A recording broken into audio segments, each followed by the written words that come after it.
Please take this time to gather some popcorn, hamburgers, hot dogs, maybe even dinner or whatever snacks you eat, and have a sit down in front of the TV, the computer, or even your cell phone and enjoy the show.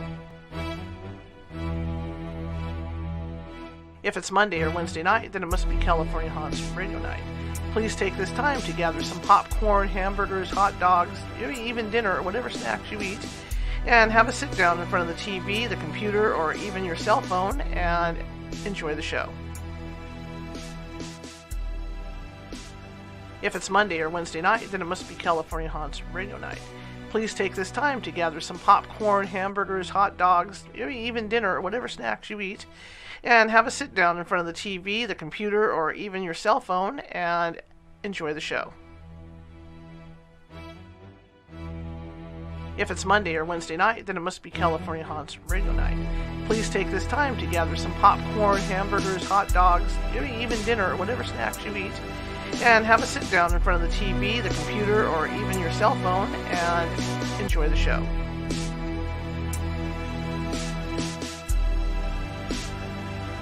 If it's Monday or Wednesday night, then it must be California Haunts Radio Night.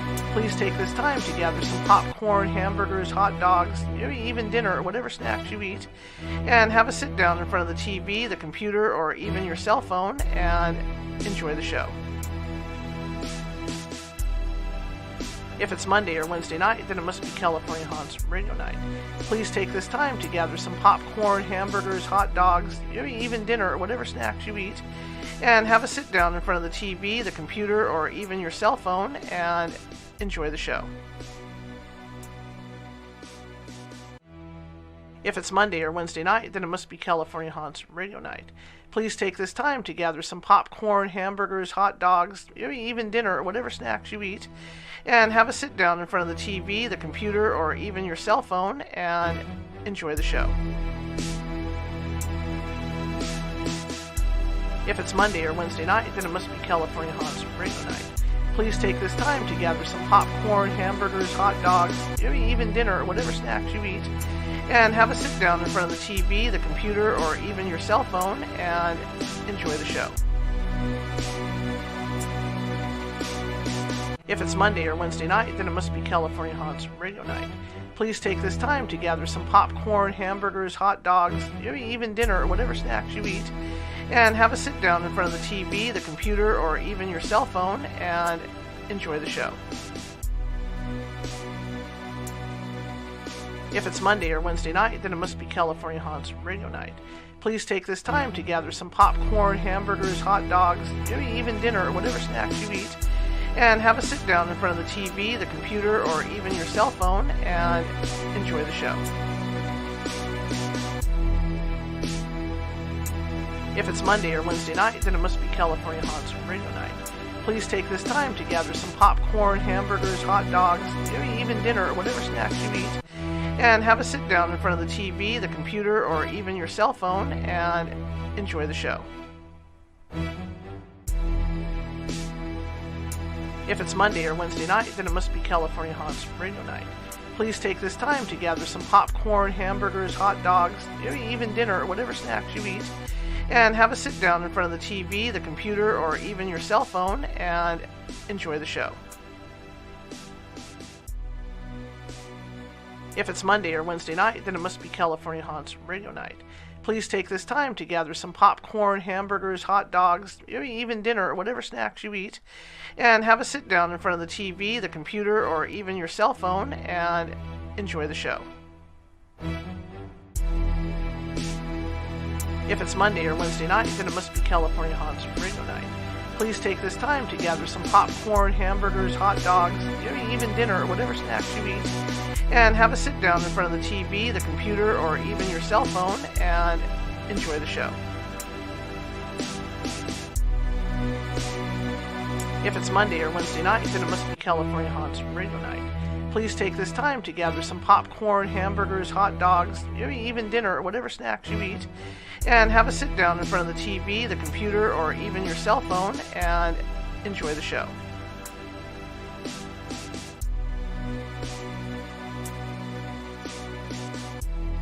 If it's Monday or Wednesday night, then it must be California Haunts Radio Night.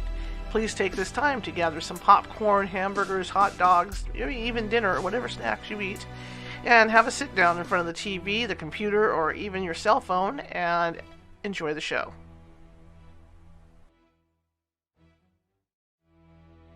If it's Monday or Wednesday night, then it must be California Haunts Radio Night. Please take this time to gather some popcorn, hamburgers, hot dogs, maybe even dinner or whatever snacks you eat, and have a sit down in front of the TV, the computer, or even your cell phone and enjoy the show.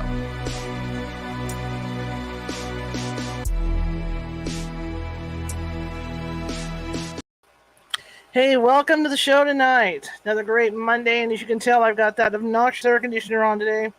It is back in the hundreds here, so I have no choice. I enjoyed last week when I didn't have to use it, but it is what it is in Sacramento, California during the summer. My name is Charlotte, and I'm going to be your host tonight for the next hour. And I own the California Haunts Paranormal Investigation Team at www.californiahaunts.org. We're a nonprofit organization, and we go out and help people with their alleged paranormal problems, and we work through to find out what's actually causing stuff. Anyway, if you want to check out the radio show, all of our shows are listed on our website at www.californiahauntsradio.com, and everything going all the way back to last September is listed up there. So we've got a bunch of stuff on there, about 66 shows if you want to check it out. Anyway, welcome, and I want to get on with the show. We got a great guest tonight because, you know, history is a funny thing, and the timing of this was interesting today because if you guys have been following the news, the last planes with our military guys have flown out of Afghanistan as of this afternoon, and so we're no longer over in Afghanistan. And that was a 20-year war. And the timing of tonight is pretty good because the guest we have on, Don Brown, he has written several books, but one of the books that really stands out to me is a book on SEAL Team 6. And SEAL Team 6 was shot down over Afghanistan in 2011.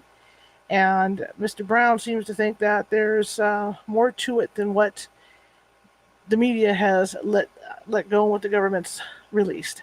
So without further ado, I'm going to bring Mr. Brown on to tell his own story.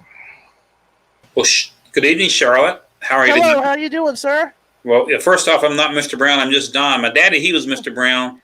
But I love Sacramento. I've been on KTKZ a few times with my buddy Phil out there. And so it's a beautiful part of the country. Spent some time over at Tahoe. Used to live in California. So I feel almost like I'm home again whenever I'm with a California media personality. So we really appreciate you having me tonight and letting us spend some time to bring attention to this shoot down of this SEAL team back in 2011. And these are some interesting and difficult times for sure. So I really appreciate you and thank you for having me. Anytime and no problem. Tell us a little bit about yourself.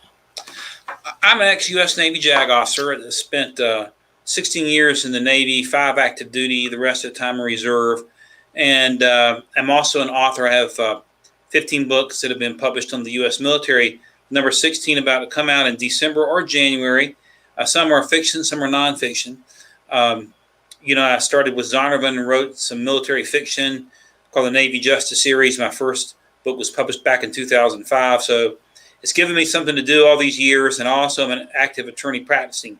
But a few years ago, I got involved in this case involving Extortion 17. This military helicopter was shot down, and got deeper and deeper into that, and have migrated basically from fiction to nonfiction. Some of the nonfiction works that I've done have been really fun, like Last Fighter Pilot, story of the final combat mission of the war with Captain Jerry Yellen. I got to meet him and be with him, and we kicked that book off out in L.A. in 2017. But then there's some difficult ones like this one that you're having me on for tonight, Extortion 17.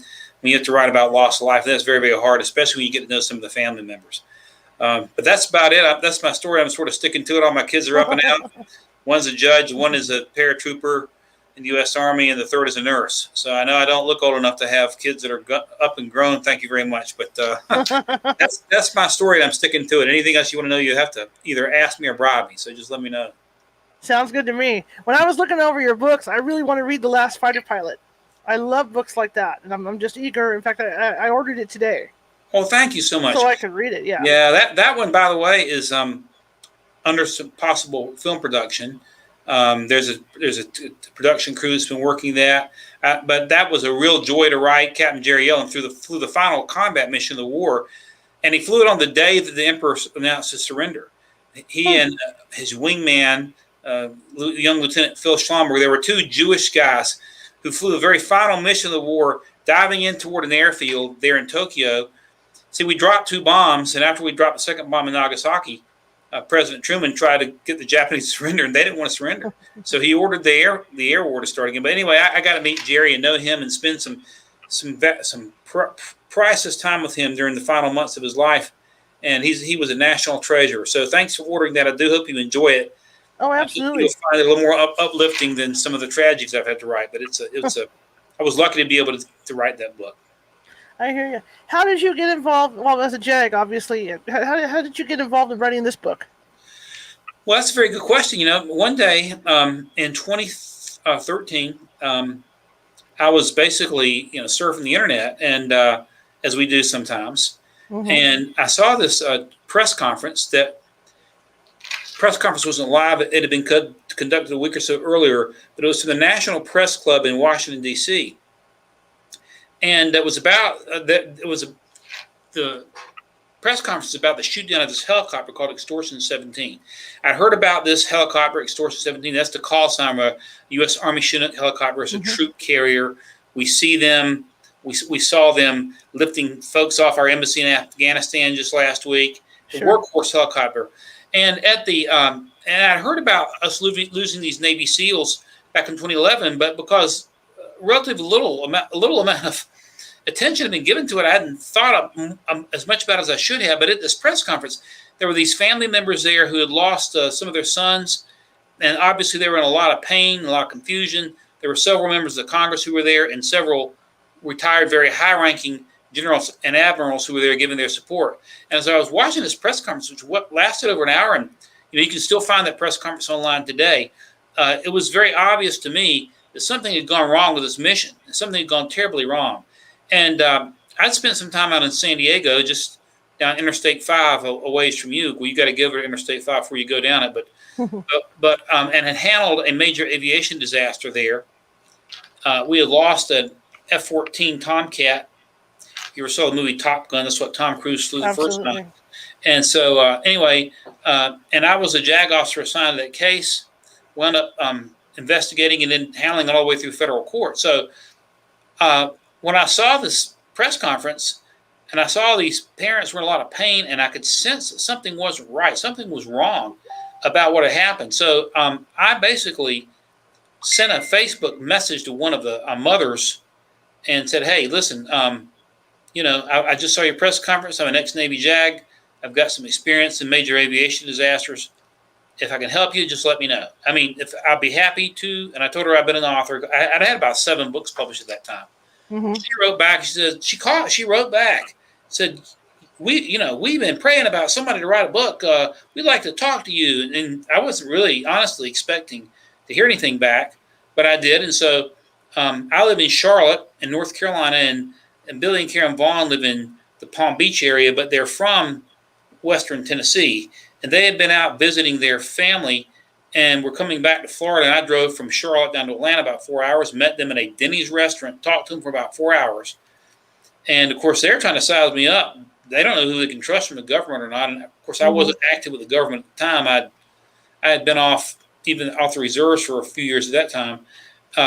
But at the end of the conversation, I think I had a sausage, egg, and cheese omelet. You're talking about hamburgers earlier, making me hungry. You asked me to tell you about myself. I can talk into getting hungry really quick. But I think I had like a sausage, egg, and cheese omelet. And we talked, and at the end of that, Billy Vaughn said, well, I think I can trust you. And he slips this little flash drive across the table. And he said, this is the entire investigation. And the strange thing about the shoot down that I had gathered a little bit from watching the press conference is that somehow, some way, about 1,200 pages, 1,200 pages of evidence going to explain the shoot down had been somehow declassified, which is a big mystery to this day, and released within 60 days of the shoot down. Obviously, somebody wanted the truth out. So I took the disc home and read through and studied the evidence. It was very, very clear to me there had been a cover-up, something gone wrong. And so one thing led to another, and my book, call sign Extortion 17, on which the new movie Fallen Angel, which has just been released, is largely based upon. That book was based largely on the military's own not the report. The report was a cover-up, but the evidence behind the report pointed to the cover-up. So the book was written largely based upon that. And the book was released in 2015, and I had hoped that when the book was released, that people would step forward. So when the book was released, people say conspiracy theory, because when they want you to know anything, it's always conspiracy theory. Right. And so, but sure enough, within 2 years, military witnesses on the ground began to step forward. One, a very important witness is from there in California, Captain Joni Marquez, who we had had a AC-130, U.S. Air Force AC-130 circling overhead, watching this whole thing unfold. And I knew about this because I'd read the military transcripts.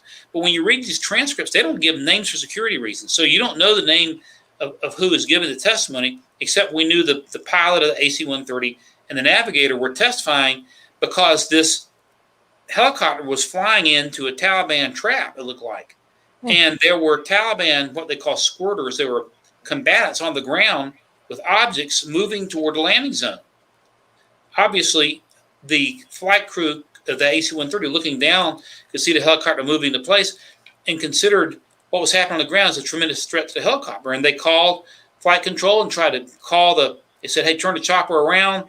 That was refused. They said, then, hey, let us take out the Taliban on the ground moving toward the landing zone. Permission was denied for pre-assault fire. And so I put all that in the book, and people said, conspiracy theory.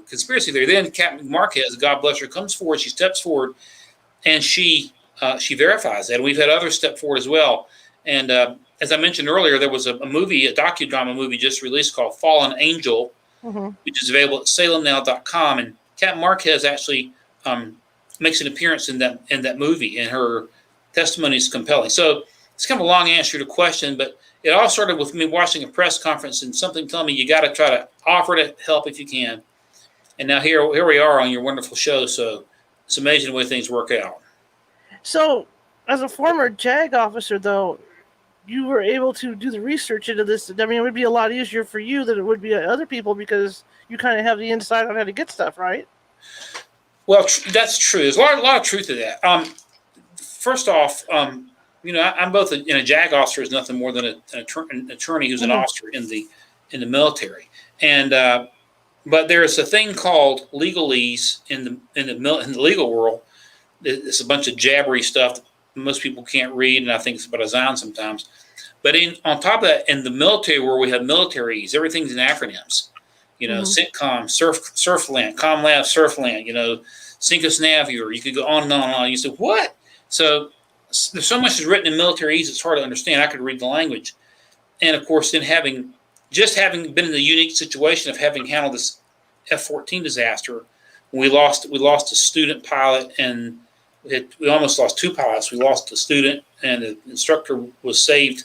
They crashed into a helicopter, hangar at Brown Field in South San Diego County. I was just in a position that was sort of unique from that situation, because you're right. I mean, I know how to read the military's language. I know about the chains of command. I know what should happen. I know how the investigation should have been carried out generally. And so all that sort of was an advantage to me in being able to try to help these folks. And I hope that it's been helpful. And I hope that we continue to, if somebody's here tonight, who's listening to your show, and if you're on the ground in Afghanistan in the Tangi River Valley, on August 6, 2011, the early hours of the morning when the chopper went down, you know something? DonBrownBooks@gmail.com. Send me an email, and we're still pressing for answers. Even though the first movie, which I hope will be one of many, there've been many movies about Pearl Harbor and Normandy and other events. We want to get the truth out, and we want also for the rules of engagement to be established so that our servicemen and women are not in danger. So the more we get the truth out, the better. The better an opportunity we have to try to save our forces in the future. So that's what we're trying to do. And when we have folks like you who are kind enough to give me your camera, your microphone for a few minutes. We appreciate that more. When I say we, I'm just not talking about me. I'm talking about Gold Star family members, the Vaughns, and folks like Doug Hamburger, who lost his son Patrick on this chopper, and Charlie Strange, whose son Michael was a Navy cryptologist. I'm talking about all of us who are interested in seeking the truth. The producers of Fallen Angel and the director Stephen Spivey and Carl Horseman, others. We're still pushing to get at more information. We have, I believe, we've exposed a lot, but we still have more questions than answers.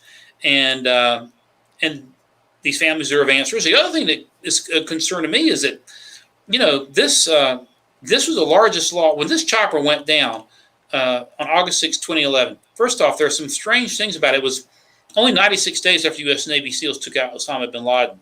We know that the Taliban, because we intercepted intelligence, have moved over 100 fighters into this valley called the Tangi River Valley in Wardak Province, solely for the purpose of shooting down a U.S. helicopter with Navy SEALs. They wanted to retaliate. So they were looking for us. We knew that already. So the timing is strange, and so this chopper goes down, gets shot down. It flies a mission, should have been wheels up, wheels down, only 10 minutes. The reason the mission was flown, we don't know. We know what the military said. The military has said at one point that they were going after a Taliban operative named Kari Tahir. But I can tell you, because I've talked to our former CIA station chief in Kabul, and one thing I learned, by the way, that I didn't even know when the book came out, I've learned from CIA operatives themselves who've told me, and I verified it, that at the beginning of the Afghan war in 2001, that the CIA took operational control over SEAL Team 6, our most elite fighting unit. I mean, you can debate whether they should have done that or not. I mean, I personally think that military should remain under the military, but having said that, the CIA had a list of terrorists that we needed to go after, and SEAL Team 6 was the best of that. So I can see why they did that. Right. But I was told by our station chief commander that, look, SEAL Team 6 would never go after a mid-level Taliban operative. You have to have higher value before they would send this team against somebody like that. And this Kari Tahir was actually taken out 2 weeks after this mission by a missile from an F-16. So you had to send SEAL Team 6 after to take this guy out. You can use a drone, a Predator drone. So the reason for a flying mission makes no sense. Right. So. And how many people were aboard the chopper? Well, there were 30 Americans. And as I say, this is the largest loss of life in the Afghan war. Even now, we just lost 13 Americans a few days ago. And if you read some of the reports, they'll say this is the largest loss of life since 2011. They're pointing back to Extortion 17 when they say that. But we lost 30 Americans, but there were also 8 Afghans on board, and a U.S. American working dog named Bart. But the Afghans are another question that doesn't make sense, because I did not know at this time during the war that we were flying these missions with Afghans on board. And most Americans do not know that. They were members of the Afghan National Army. Our special forces did not want to do this because the Afghan National Army is not very well trained. And then we had a situation that we called green on blue, where some would simply shoot our guys in the back. We mentioned this in the movie, and I think I mentioned in my book as well, but we lost a major general in the Army in 2014. His Afghan bodyguard shot him in the back, Major Green. And so our SEALs did not want to be flying with these guys. So to me, when I wrote the book, it was a surprise to learn this, because it cut down their operational effectiveness and they couldn't be trusted. As a matter of fact, if you saw just a few days ago when this some of the scenes from the evacuation of Kabul, you know that the Taliban has taken total control of that country. Right. And the interesting thing about it is that President Biden, back on July 6th, when asked a question about this, he said, "Oh, don't worry about it. There are 300,000 Afghan National Army and only 50,000 Taliban."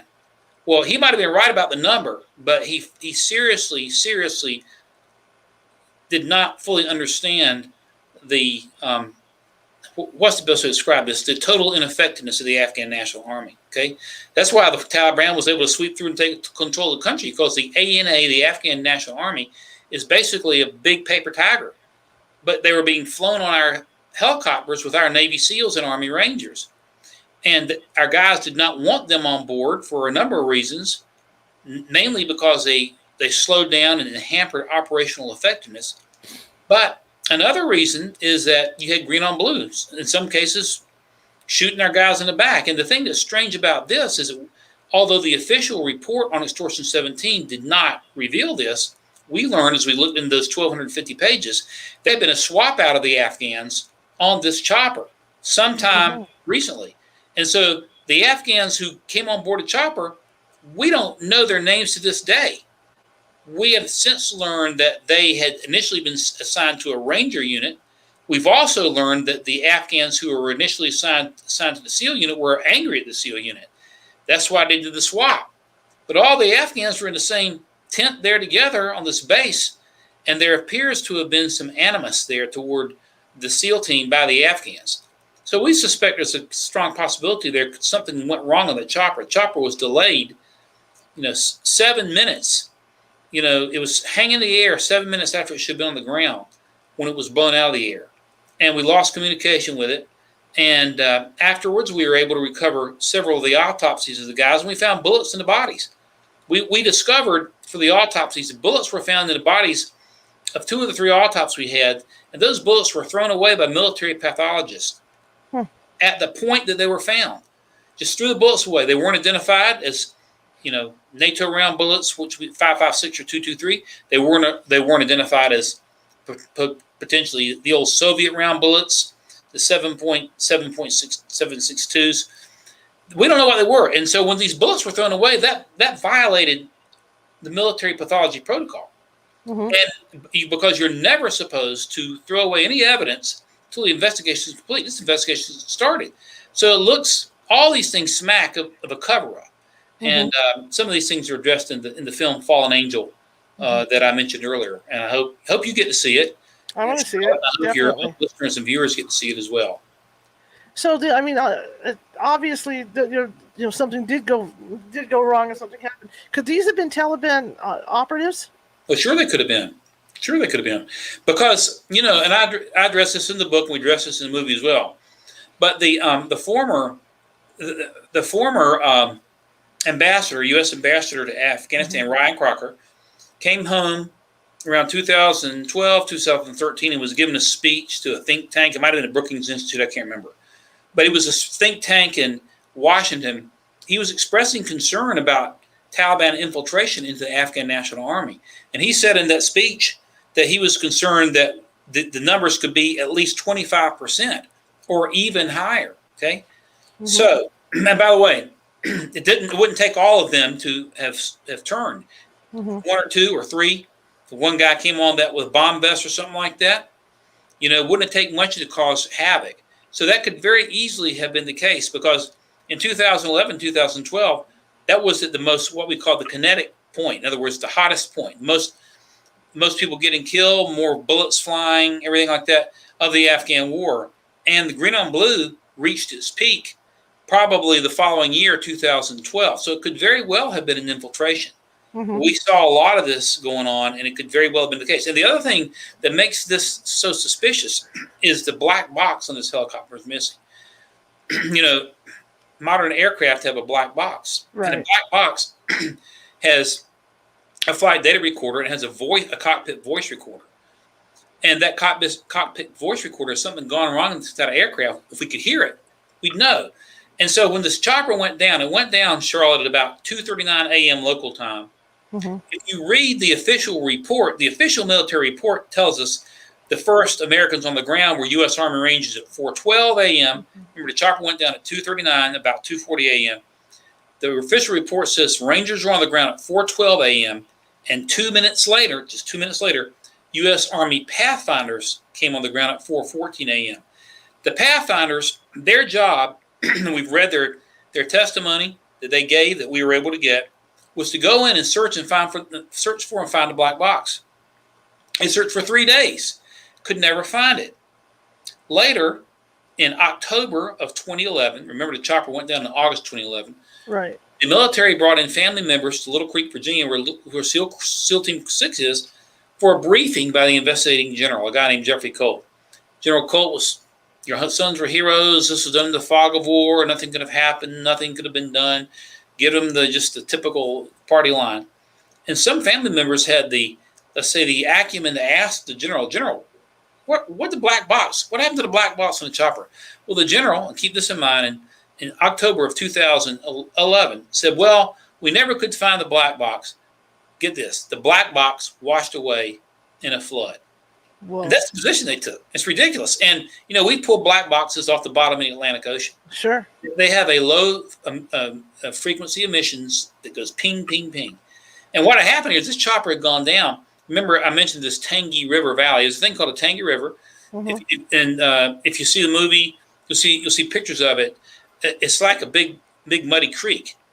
There can be some flash floods that go through there, but the notion that if black box washed away in a flood is ridiculous. So, but the military stuck with that story now until 2014. 2.5 years later, there was a hearing in front of former Congressman Jason Chaffetz's committee in Washington, and the congressman asked an administration appointee named Gary Reed, Mr. Reed, what about the black box? I heard it washed away in a flood. What happened to the black box? And Reed says there was never a black box to begin with. Well, of course, we know he's not telling the truth because right. we know those choppers said black box. As a matter of fact, as soon as he said that, we had calls from military pilots to our family saying he's lying his you-know-what off. And as a matter of fact, we have, if you get a chance to see the film Fallen Angel, we have interviewed a couple, not only of Chinook pilots, but pilots who flew that very helicopter. In fact, one who flew it in Afghanistan 48 hours before the shoot down. And Reed's lying. Now, here's the thing. Remember that the chronologies can become confusing. But I told you that chopper went down around 2:40 a.m. Mm-hmm. And the official report said that Rangers were there at 4:12 a.m. and Pathfinders at 4:14. We have discovered in the interim time, an unidentified unit came onto the ground and searched the area of the shoot down and left on an unidentified road. And I suspect whoever that was took that black box. But that's not in the official report. We discovered that.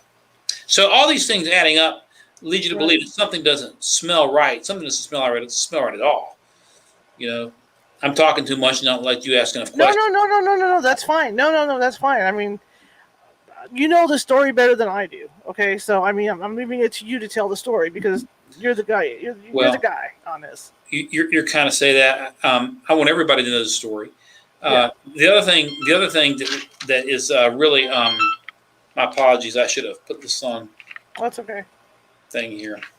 You know what I do? I leave my ring on sometimes. The voice. Middle of the show, you hear someone's at your door. Yeah, I think the ringer's off. I turn the computer off, turn it off, and it still blings and blinks through everything. There you go. But one of the strange things here is that remember there were 30 Americans and eight Afghans on board this chopper. All 38 bodies were brought, not just the Americans, the Afghans too, were brought to Dover Air Base in a C-17, the same type of airplane we saw the other day with these poor Afghans hanging on the right. That's been flying them out, right? Fly off with it. They were brought, and so the first question is why do you bring Afghans back to Dover Air Base? Why don't you? They're the Muslim burial customs. Usually demanded burial within I think it's 24 hours. Mm-hmm. Why do you bring it back? And we've not got a good answer for that. But I can tell you that one of the fathers and myself, Billy Vaughn, were in Washington back in 2017. We worked with a couple of members of the Armed Services Committee who were Congressman Walter Jones, who's since passed away, former Congressman Pete from down in San Diego, keep saying Pete, Duncan Hunter, excuse me, who was on the Armed Services Committee, and also Congressman not Matt Gaetz, but Brian Mast from Florida. Okay. And we sat there with these congressmen probably for 4 hours, going over all this. And at the end, Walter Jones at the time, the Republicans were still in control of the Congress at the time. He wasn't the chairman, but he was the senior member. In other words, he'd been there longer than anybody, so he had a lot of influence. So the congressman calls up the chairman of the Armed Services Committee, who was Mac Thornberry from Texas. And the Armed Services Committee was so upset about this that they put a number of written questions to the Pentagon demanding answers. We worked with them to put those questions together. As a matter of fact, the congressman asked me to send sample questions over, and they took most of those. One question we asked, and by the way, I'll tell you, first off, we got answers back, but no straight answers. Every question they gave us the runaround. Here's a simple question that we asked. We asked this question: were any Afghans buried in Arlington National Cemetery? Should be a simple question, because you're not supposed to bury them there. But we wanted to know because there's a mass grave there, and no one has accounted for the Afghan bodies. I think I know why the bodies were brought back, but nobody's accounted for them. So we get an answer back to that question like this. The answer was, we, the Pentagon, have read some press reports that the bodies may have been repatriated back to Afghanistan, but that isn't relevant to anything. So in other words, they don't say yes they were or no they weren't. They point to third-party hearsay press reports they've read that the bodies may have been. In other words, take your pick, whatever paper you want to pick. You know, the Washington, Sacramento Bee, whatever you want to pick, we'll go local for you. Or, Sacramento Bee could say, we have heard reports that blah, blah, blah, blah, blah. A lot of what you read in the newspaper is hearsay and secondhand. So rather than answer the question, the Pentagon had the answer to that question. They could say, yes, they were buried, or no, they were not. They point to third-party press reports. We asked who authorized, bullets to be thrown away before the investigation was over of bullets found in the bodies of our SEALs. Circular talk. We asked for the identity of the officer who gave the authority to throw those bullets away. Circular talk. Mm-hmm. We asked for the names of the Afghans, and the Afghans. Even if we'd asked for the names of the Americans because they passed away, we'd be entitled to that because there's no privacy consideration at that point. Mm-hmm. The Privacy Act doesn't protect people who have passed away. But they're not American citizens. So they could easily have given us the names of those Afghans. They played stall ball on that. There were like 15 questions the Armed Services Committee put to the Pentagon, run around on every one because they got something to hide. Well, what I've been thinking about is as you say that they found bullets in the SEALs, did they find any bullets in the Afghans at all? I mean, did you think there was a firefight in the copter? Well, let me be clear. We only have the autopsies are not part of the official record. We got the autopsies privately from several of the family members. We don't have access to Afghan autopsies or any other autopsies. Okay. But we don't know. We just don't know. We know, for example, let me just say, they call these bullets, the pathologist, in an effort to cover his tracks, call the bullets what we call cook-off rounds. I don't know if you're familiar with that phrase, cook-off rounds, but if you're not, or if some of your listeners aren't, let me explain what that means. Cook-off round, people often wonder if you had if you have a box of bullets, and you throw those into a fire, most people think, oh, they're going to blow up. Well, that really isn't true. If the bullets get hot enough that the gunpowder, explodes, then Charlotte, you're probably too young to remember this, but there used to be a cereal called Rice Krispies, and they had a little thing called Snap Crackle Pop. Right. So all you're going to get from a cook-off round of Snap Crackle Pop, it is almost impossible for a cook-off round to penetrate a body. As a matter of fact, the U.S. Army did studies on this and published those studies at the end of World War II because our guys were bringing bullets back from World War II. And we had large metro fire departments like Sacramento, San Francisco. They were worried what happens if these bullets catch on fire. Well, the Army did studies. Nothing would happen. So they called them cook-off rounds. So when we see this thing cook-off, it's crazy. But unfortunately, we don't have access to all those because the military hasn't turned it over. Now, there was one of the things that's been a big mystery is what happened to our bodies, to our American bodies. The military falsely reported on August 9th, 2011, the day that these guys were being flown back into Dover, that because of the cataclysmic nature of this flash, there were no identifiable remains. We know that's a lie. Matter of fact, we've now seen photographs. Matter of fact, if you see this movie Fallen Angel, we have actually been able to obtain actual footage from one of the helicopters circling over the shoot down site. And you can see American bodies on the ground. And we've gotten testimony from the Pathfinders that many of our guys were recognizable. And so they lied about it. So and we haven't gotten an answer to that either. and the other thing that's really strange here, and this was not covered in my book, but what I mentioned a moment ago at the outset, we've had people come forward. One of the naval members that came forward, a very wonderful lady who was U.S. Navy mortician, hospital mortician, to take care of bodies, and she told us that there's not been first off, thankfully, we've had very few mass casualties in the Navy since Pearl Harbor, because you have to take a ship out, or there has to be a fire on a ship or something like that for a mass casualty. And in the Afghan war, the Navy has lost fewer folks than the other services, because most of our men and women are on ships, not all but most, and have been out of line of direct fire on the ground. Mm-hmm.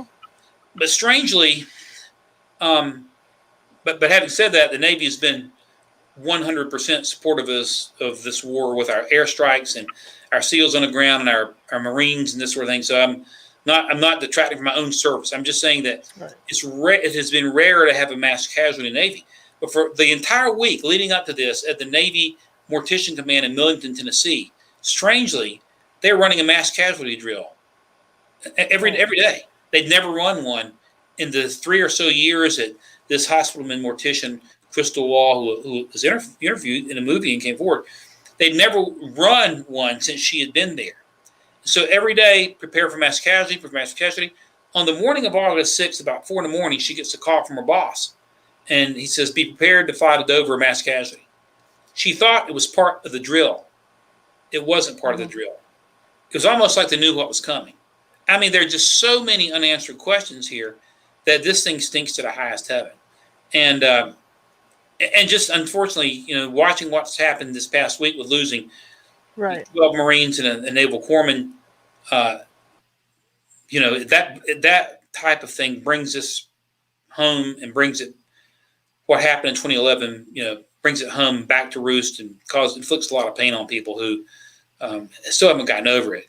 But there are so many coincidences here, from the black box disappearing to the chopper, losing communication with the chopper hanging in the air. When it hangs in the air at 100 feet over the air, it makes itself a target. To the bullets being thrown away, to the lies about the condition of the bodies, to failure to answer questions about whether Afghans are buried in Arlington Cemetery. And it just goes on and on and on and on. Why are you sending these guys in here? Why are you sending SEAL Team 6 for a mid-level Taliban operative named Kari Tahir, who 2 weeks later was taken out by missiles from an F-16? You could have taken him out by a missile to begin with. Why are you doing that? So there's no explanation. The official government explanation is, was done in the fog of war. These men were heroes, and yes, they were heroes. They were the best that we had to offer. But there's been no plausible explanation for this mission. There's been no plausible explanation for why it was run. And we still continue to seek answers to this day. That's interesting. How much of the copter was left on the ground, after it was blown up or after it crashed? Well, we've heard varying reports on that as well. When I went through the initial crash report, there were the claim was the chopper was picked up and its parts were taken to Bagram Air Base, where the crash investigation teams sorted through the wreckage. Right. Now you can see that on the ground, you can see certain parts laying on the ground. For example, the rotors, these big rotors, the rotor blades. The official military story was that an RPG shot it and hit it and blew through one of those blades. And that might be true. That part might be true because they were hanging in the air for so long, making themselves a target. So we see parts of the chopper on the ground, but we've been told now we've had U.S. Army Rangers come forward who were reportedly the first on the scene, although I know that someone else was there. But they were the first official Americans on the scene who tell us that the main part of the chopper, everything was so hot that virtually everything was burned up. Having said that, if your listeners are wondering, that black box is still in a sufficiently contained fireproof container that you can't burn it up. Right. But a lot of it we believe was burned up. we apparently do have parts of it. But we don't even have straight answers yet on that. But our guys are on the ground. Our Rangers have said, hey, you could see very little of it.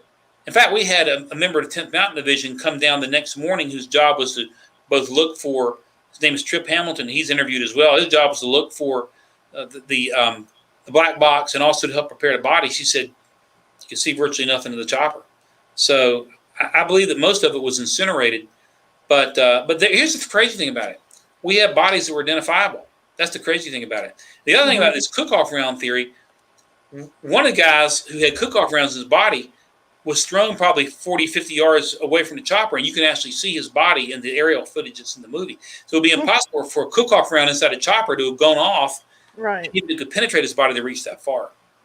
Well, that's why I was wondering, because, I mean, I know they said RPG took it out, but, I mean, what if it crashed because somebody had shot, because if they were shooting our guys in the chopper, I mean, what if it went down simply just as a crash and then all this stuff got spread out because the pilot was dead, and the co-pilot was dead? Well, let me just tell you, I haven't ruled that out as a possibility at all. My gut tells me that this mission was pre-planned and coordinated. I believe there were RPGs on the ground waiting for it, but I also believe something happened inside the chopper. Sure. And matter of fact, we've had reports of an RPGs being fired. We've also had reports of a massive fireball going off in the air. The RPG would not cause a fireball going off in the air. And these are comments made by the Apache helicopter pilots who were accompanying Extortion. So I believe it was coordinated. The French and British, by the way, the shoot down was not even announced by the American administration. It was announced by President Karzai. The Afghans announced a shoot down and announced that there were SEALs on board. And the British and French press, although our press did not touch this, the British and French press both quoted court sources inside the Karzai administration. Hamid Karzai had been the president at the time of Afghanistan, the government started. Sources inside that administration said the Taliban knew the exact flight path of this helicopter. I believe that it was coordinated. And so I think something went on inside a chopper. Why else would they be trying to hide why would they be hiding the black box? Why would they hide it, lie about it, and give us changing stories unless they have something to hide? Right. So what you have said, in my gut, I believe that something did happen inside that chopper. I also believe there was Taliban on the ground with RPG because I think this was a coordinated attack. And I think it was coordinated because they were upset about the bin Laden killing. So it was a retaliatory thing, very, very well coordinated. And our rules of engagement were set not to help us very much, unfortunately. Because like you just said about aboard the chopper, because I'm thinking too, I mean, all it would take, like you say, there was an explosion, which the RPG wouldn't have done, a fireball. Right. I mean, that could have been caused by a grenade hitting something inside the chopper, to set it off. Yes, correct. That's exactly right.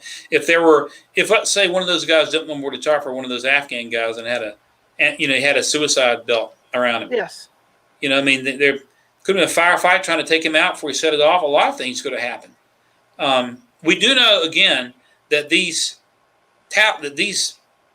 Afghan, they call them APU. If you hear the movie, you hear the phrase APU. Sure. And again, it goes back to one of your earlier questions. That's one of those military jargons. APU means Afghan Personnel Unit. It means an Afghan Army guy who's on board the chopper, okay? And again, remember I told you we learned about the switch out. And if you watch the movie, you'll catch the Pentagon lying about right when we got them lying on tape about the switch out. Which switch out happened. And what happened is there was a Ranger team and a SEAL team flying out of this forward operating base, Shank, which is in Logar Province. And each team at this time had Afghans assigned to fly with them. But those Afghans went and they live in basically the same. I've got driver support trying to get me to open an account with you. They lived in the same barracks. They all intermingled together. And we know that just 2 weeks earlier, the Afghans flying with the SEALs were angry at the SEALs, apparently because SEALs had taken out somebody they didn't think should have been taken out. They were so mad they refused to fly with the SEALs. So the Afghans who'd been flying with the Rangers switched over that night to jump on board with the SEALs.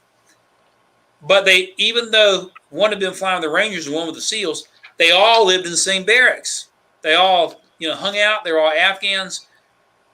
And I have reason to believe that the anger that one team had against the SEALs probably was not just isolated to that one team. It doesn't make sense that it would have been.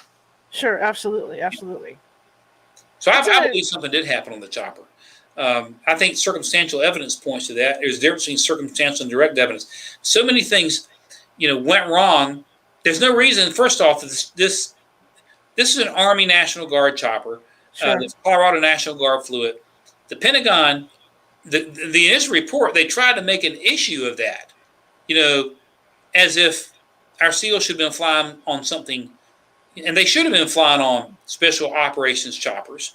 Okay, but the original Colt report tried to pit the families against one another, arguing over whether they should have been flying on the CH-47 with the Army National Guard.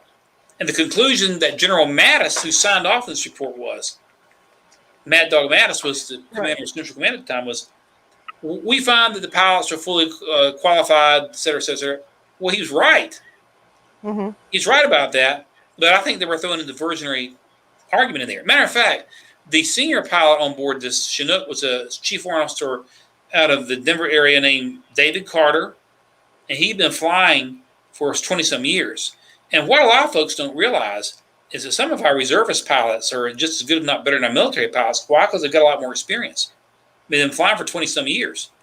So back to my original point, to suggest that this chopper could not complete a mission, 10 minutes wheels up to wheels down, and find the landing zone.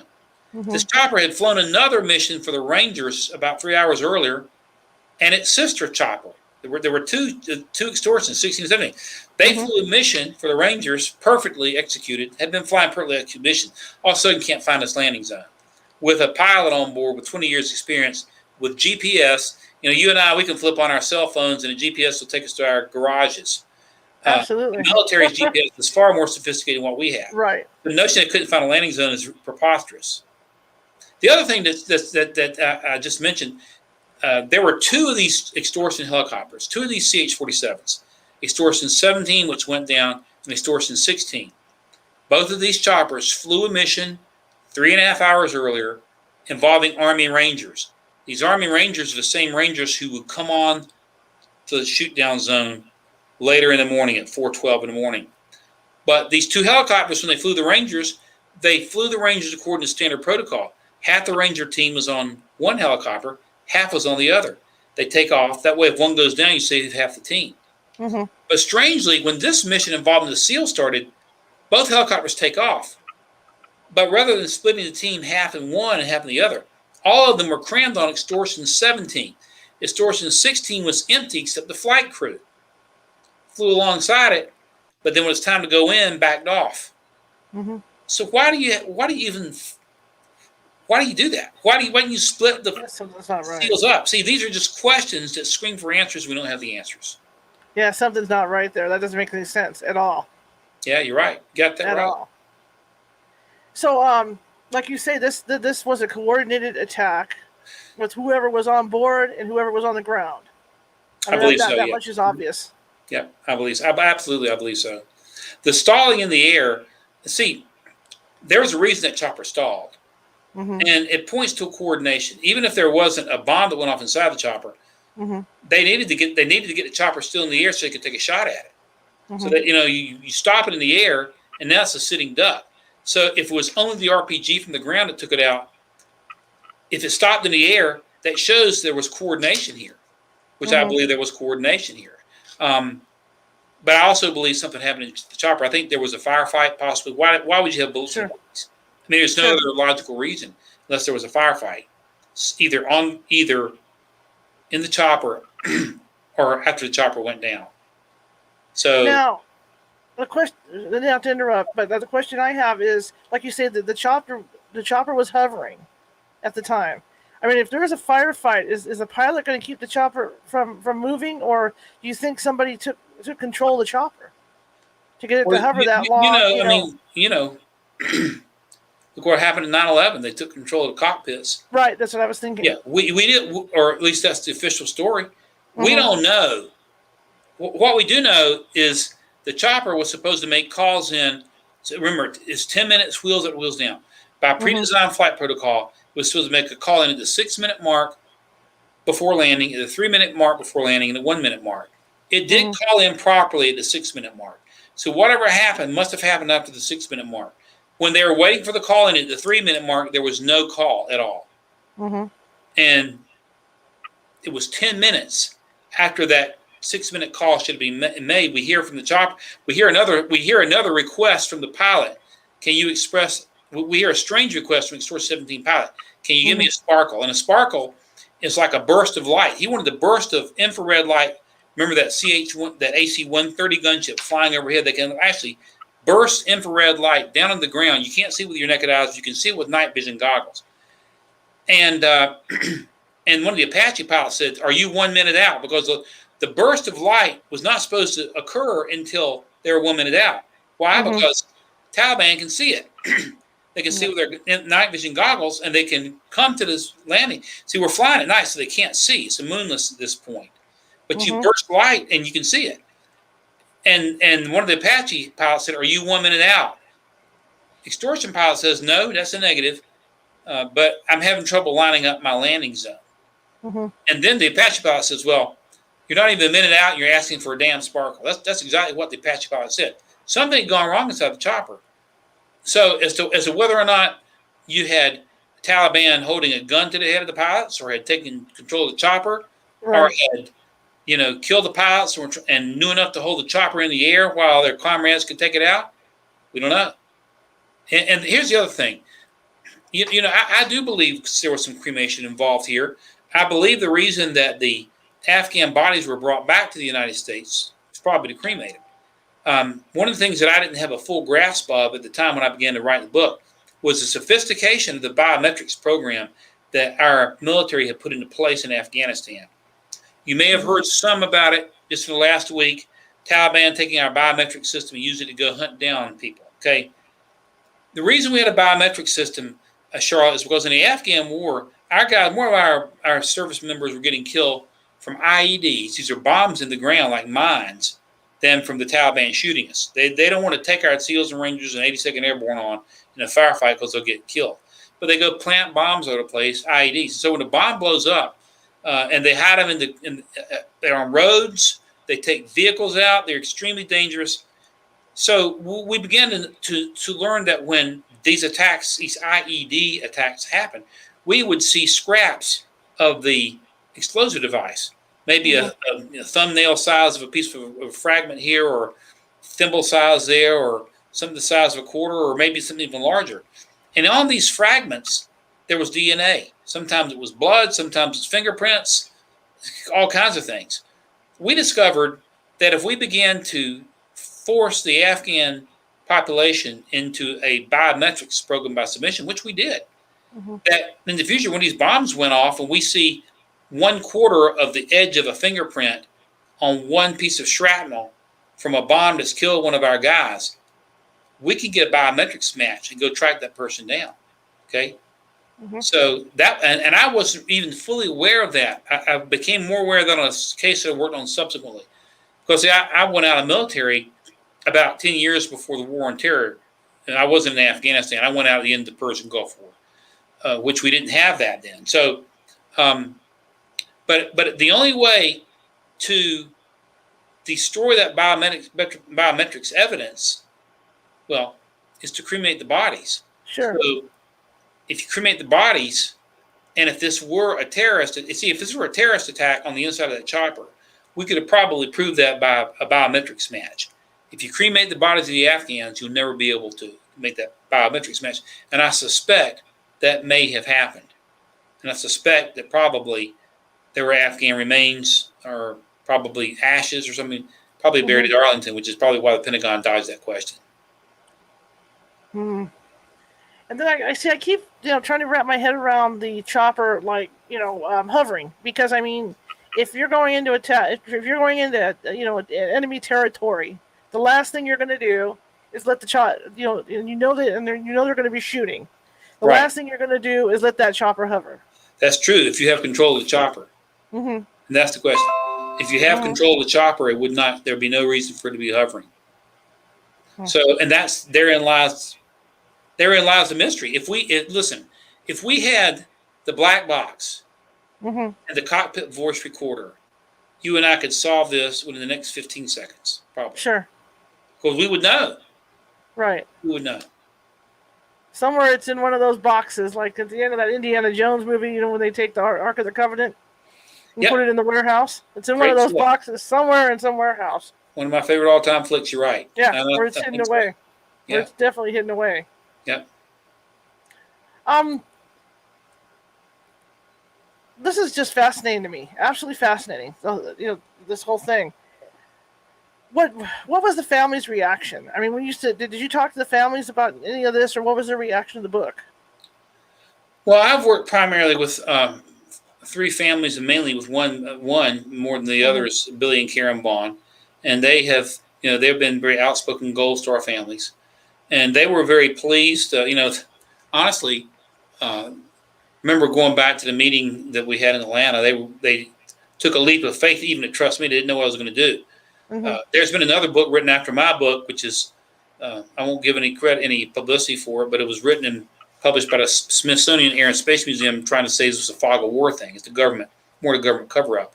But the family members that I've worked with are extremely grateful, I believe, because the book does, in fact, try to expose the inconsistencies that the military has given us with regard to the shoot down. So, and I'm grateful for the families as well. So I'm more grateful for them than they are for me. I'm sure they have paid the ultimate sacrifice. You know, my son is, as I mentioned, is a paratrooper and was in Afghanistan last year. And of course, I'm biting my fingernails and praying every day he's there. But they have these family members have been through hell and back, and these Marine family members who are now receiving their sons' bodies back into the United States. Now, even as we speak, are going through a type of, you know, insurmountable grief and pain and anger and all that we can't fully understand. And I can tell you that even now, the family members haven't gotten over loss of their sons. They still break down and cry when they think about it, when they talk about it. It's hard. It's hard. You know, the wounds haven't gone away. Absolutely. So, and I think about them all every day. I appreciate you putting the link up to the film there. Sure. You can go there, and anybody can go to that particular site, fallenangel.film. Take a look at the trailer, see if you like it. If you like the video, you know, your instructions on how to order that. But some of the family members are interviewed in the film, and you can kind of get a feel for, you know. And bear in mind that this particular movie, Fallen Angel, was shot over the last couple of years at various times in Florida, in Chicago, and in Georgia, and in Arizona, and so these family members, you're hearing from them relatively recently, and you can see and feel the pain even now on this, and I still feel for them. What has been the reaction of the military to this book? Military hasn't said anything. The government, through the Smithsonian Air and Space Museum, has tried to say conspiracy theory. They're full of crap. Listen, you know, I've been a trial lawyer for 30-some years. I can assess evidence. I know when somebody's lying, they're lying. You know what's off. So they have largely tended to, other than the book that was written through the Air and Space Museum, and some of the military publications have tried to say, oh, well, just one of those things. Most of these people don't know what they're talking about. They haven't gone through the evidence like I have. They haven't interviewed witnesses. They haven't considered the official military reports. There's an old saying, Charlie, talk is cheap. But they may, as this movie gains popularity, they may try to speak some more. Mr. Reed, during his presentation to the Congressional Committee in 2014, when he said there was never a black box to begin with, he and 4 military officers who were all morticians, none of whom were on the ground in Afghanistan, tried to just toe the party line. It was a lucky shot. It was one of those things that happens. Their position has been the fog of war, and I expect they will continue to maintain that position. But, you know, this, to be honest, not only the largest loss of life in the Afghan war, and I hope we don't have any larger losses of life or any more loss of life in this war. Can't guarantee it, but I think it's probably one of the largest cover-ups in the history of the United States military. And I don't think they want to say too much, because the more they talk, the more they're going to get exposed. So, but I do hope that folks will see the film and read the book. And I think if you see the film, it runs about 90 minutes. It really, no film can include as much information in a book as a book, and no book can tell the whole story. And my book doesn't tell the whole story, and neither does the film. But the film helps to bring the story to life, and it helps to bring these guys, to life in the best way that we can here 10 years after the fact. So I hope, I mentioned earlier, we want to expose the truth of what happened, because we want to deter this type of conduct in the future. But not only that, we also want to bring honor to these guys. They deserve to be honored. And the fact that most Americans still to this day probably don't even know about them, to me, is a shame and is a disgrace. And I hope that can change. And you're helping with that tonight. So I really very much appreciate what you're doing by having me here. Well, this is a story that needs to be out. You're right. These guys do have to be honored. The truth has to come out about this stuff, because it's just disgusting. It's really disgusting that this can go on, even with our own military, that people do this. And I want to thank you for coming on, and thank you for writing this book, because it's a great service to the country. Well, thank you for having me, Charlotte, and I really appreciate it.